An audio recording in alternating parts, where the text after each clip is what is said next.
मित्रांनो मी आता वडापूरमध्ये आलतो बरं का आमच्या आत्याच्या गावामध्ये. आणि मित्रांनो इकडे बघा हे लय दिवसाचं झाड आहे जुनं.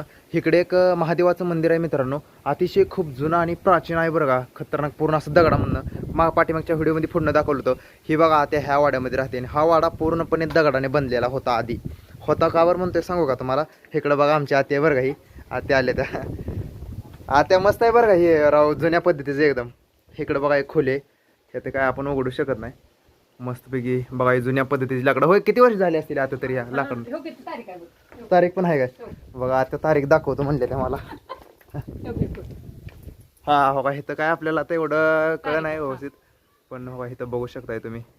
हो का इथं तारीख तर काय समजा नाही एवढी. लिहिलेले नाव लिहिले ते हो, तारीख तर काय दिसत नाही. हाय काय असं आहे. हो इथं बघू शकता तुम्ही 27 इसवी सन 27 काहीतरी. हो इथं साल असं काहीतरी लिहिलंय. क्लिअर तर आपल्याला एवढं वाचता येत नाही, पण बघा मला वाटतं जवळजवळ 150-200 वर्ष झाली असतील आता. हा बघा मस्त आहे. ही लाकडं पण त्याच काळाची असतील एकदम, दरवाजा हे सगळे दगड तरी बघ या काय हे मग तीच की लोक सगळे दगड हे म्हणजे बरोबर एकदम बसवून जुन्या पद्धतीचं. इकडं कशाची खोली आहे इकडं आतमध्ये काय. ते बघितले मी सगळे. असं आहे काय, असं आहे का. हां हां भारी भारी राव.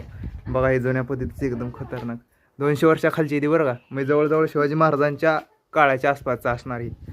बघू शकता इकडं आजोबा आपलं फॅन नेट करायला लागलेत. बघा राव जुन्या पद्धतीचं मी पहिल्यांदा असं वाडा बघितला असेल जुना. इसगावमध्ये आहे बरं तिकडं आमच्या पण साईडला एक, आम्ही जुन्या राहत होतो तिथं साईडला. पण बघा राव पर्सनली त्या टायमाचं आहे ते बघा, भारी आहे मस्तपैकी. चला मित्रांनो ओके.